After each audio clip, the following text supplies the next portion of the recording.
Hey y'all, it's Bear, and today I'm here to do the Encanto Book Tag. I originally saw this tag on my friend Audrey's channel from Perpetual Pages, so I will leave their video link down below, as well as the original creators and a list of the questions. Basically, there are prompts that go along with the songs from the movie Encanto. If you haven't seen it, watch it. It's fantastic. I've watched it like 8 times. But before we jump into the tag, I'm going to do a little quick plug, so just give me like a moment of your time. Because of the candle in Encanto, you know, the miracle, the candle that they all talk about constantly, the candle flickering, the candle going out. So I have a friend who has a Etsy shop where she makes candles. They are handmade, hand-poured, cruelty-free, vegan, premium scent. And please understand, I have a lot of friends that do a lot of things, and I don't plug them all the time unless I really like them. So I have 2 candles from the Etsy shop Alasdell. I will leave it linked downstairs for you to go check out. And I figured, we're talking about Encanto, there's a magic candle. Let me tell you about these. Here I have Georgia Peach and Cactus Flower and Jade. These are wood wick, but I also believe that you can get them in like a standard like cotton wick. Each of the candles are hand poured and made individually, so they all look a little bit different. They come with crystals and tumbled stones, flowers. You can see here we have the peach with peach moonstone, and here we have the cactus blossom with agate. I will leave the Etsy shop link down below. Please go check them out. I'm not getting paid to do this. I just think they're cool, and I want to show y'all cool things. And they smell so good. Like, you open this Georgia Peach one, you can see I haven't lit either one of these, but you open this Georgia Peach one and you can smell it from 3 rooms over. Look at it. Just gorgeous, stunning, truly. And now, onto the video. Prompt number 1 is to name a book that explores multiple family generations. So with that one, I feel like the obvious answer, and the one that I'm seeing a lot of people give as an answer to this question on this tag specifically, is The Inheritance of Orquídea Divina by Zoraida Cordova. I've been telling people, like, if you like Encanto, check this book out. It was in my best books of 2021. I've talked about it to death, but we're going to do it again today. This book follows a family who all get letters in the mail summoning them to the matriarch's house, their grandmother's house, because she's dying and they want to claim their inheritance, basically. But she turns into a tree, and they all get gifts. They all kind of like get these little magical things that they can do. And now there is a mysterious figure going around killing off the family members one by one. You get flashbacks of Orquídea's past and how the family came to be. You get the family origin story.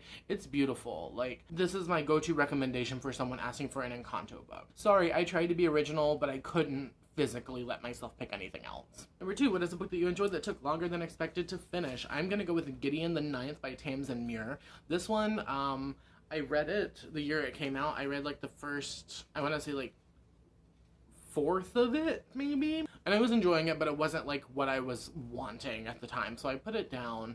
Like, you can see I still have the first edition with like the black sprayed edges. And I read it last year.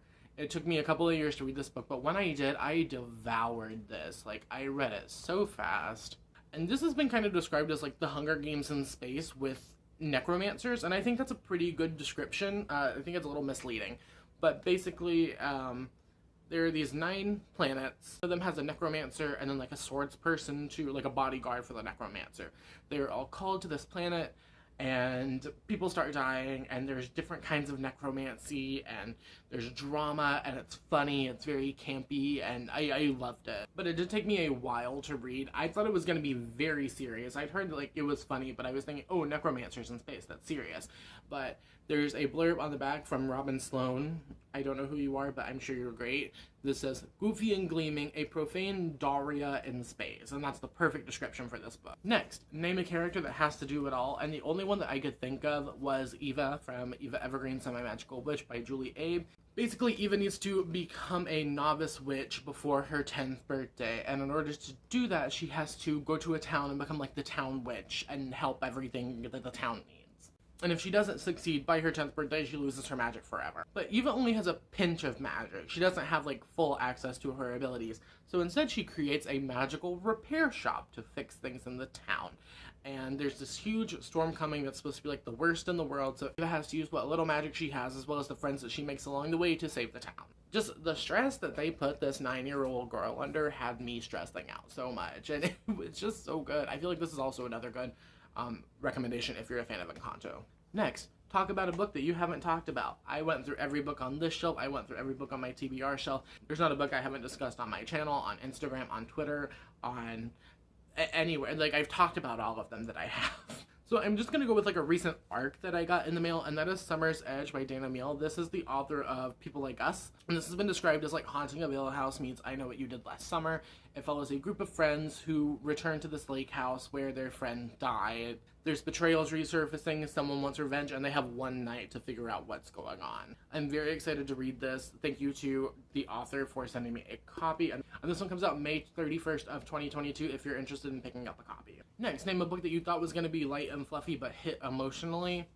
Easy, easy, easy. I didn't even have to think about Cemetery Boys by Aiden Thomas. So while this book is funny and sweet and cute, and I love Yads, and I love Julian, and I love Maritza, and all of the characters, the amount of times I cried reading Cemetery Boys is like ungodly. If you're not aware, this book follows Yadriel, who is trying to become a brujo. He wants to fully reclaim that power, but because he is trans, his family doesn't really view it as a possibility because they don't see him as a boy. So one night he accidentally summons the ghost of Julian Diaz, who's the school's resident bad boy, and they have to figure out how Julian got murdered, as well as all the other people that are going missing, everything that's happening. This book is a lot happening. But oh my god, I need to quit going into books. Like, as a trans person, I should understand that I'm going to have like a visceral response to stories about transness. I need to quit expecting them to all feel lighthearted, because even if they feel lighthearted, and they are intended to be lighthearted, it's still going to hit me in the gut.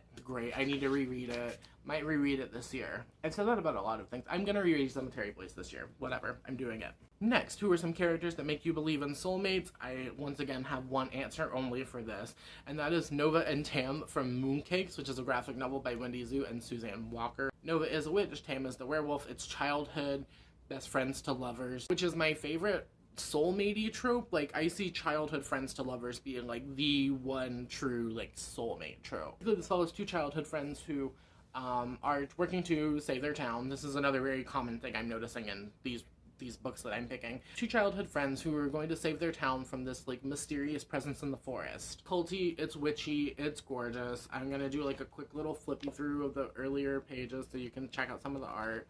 I've recommended Mooncakes until I'm blue in the face. What can you do? Next, name a book that features rebuilding relationships, and I have another graphic novel. I have A Map to the Sun by Sloan Leong. This one follows two childhood friends who don't talk to each other anymore. It follows a character named Ren, whose childhood best friend Luna, they were best friends, like best friends, like super close best friends. And then Luna moved away back to Oahu without warning. And now, several years later, they're in high school. Luna moves back, and it's them like navigating this kind of awkward, you betrayed me, why can't you just be happy for me sort of situation while they're both on the basketball team. Quick little flippy dippy. I really like the use of color in this because the panels, like each page is a different color. And finally, name a book that left you immersed in the culture. I am going with There There by Tommy Orange. As someone who's a reconnecting native who grew up like going to powwows and always wanting to like learn how to do the dances, that's one of my biggest regrets, is like not being a dancer. Having all of these characters all be connected by the powwow that they're all going to attend is just so, it got such a visceral reaction from me, and it really took me back to my days of going to powwows. This is a multi-perspective novel that follows, I think, 12 characters who are all going to the Big Oaken Powwow. That's the basis. It's literary fiction. Made me cry. I have also recommended There There until I'm blue in the face. This is just me gushing about things I like this video. That's all I have for you today. If you enjoyed this video, let me know by liking, subscribing, sharing, as well as answering the comment question of the day. Comment question of the day, let me know if you've seen Encanto, who is your favorite Encanto character. For me, it's Dolores. I did my best. I couldn't find my red beanie, so I went with the rainbow beanie. Also, Luisa. Love Luisa. Service pressure. Bald like a goddamn baby. There's so much depth to Encanto. I can't even begin to talk about it, but Peppa's power of being able to control the weather based on her mood, and then her having to keep her mood in check and not being able to like feel her feelings. Ugh. Luisa being like the one that has to take all of the pressure, being the oldest sibling of 5. I got that so hard. Having to like make sure that everything is okay for your siblings and you can't break because you have to be perfect. And then being someone with synesthesia, literally every single sound I hear has like a color and a movement associated with it. So Dolores hit me so hard, and I was just like, What's it like to never get a fucking break from your ears? However, there is a lot to unpack in Encanto, and I think that we should acknowledge that. Just because I can relate to some of the characters, there's a layer of their character that I will never be able to understand because of the identity aspects that go into it. Like, I'm a Native American Cherokee, that's completely different from them being Colombian. And just the way that every character has their trauma, and then I can't talk about it. We don't talk about Encanto. No. But it was my wedding day.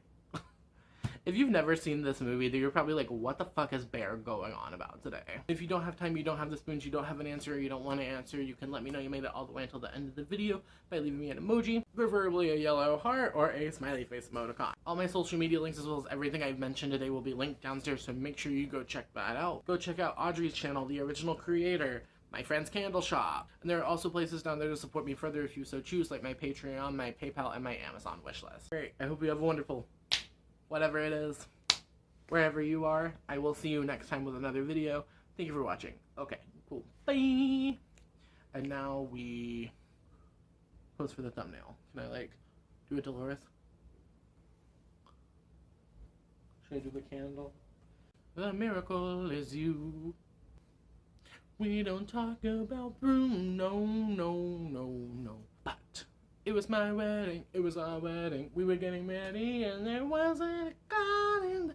No clouds allowed in the sky. Bruno walks in with a mischievous grin. Thunder, you telling the story or am I? I'm sorry, maybe they'll go on. Bruno says it looks like rain. In doing so, he floods my brain. Married in a hurricane. Should I, like, light it? I need, like, one of those sticks. Can you see the flame?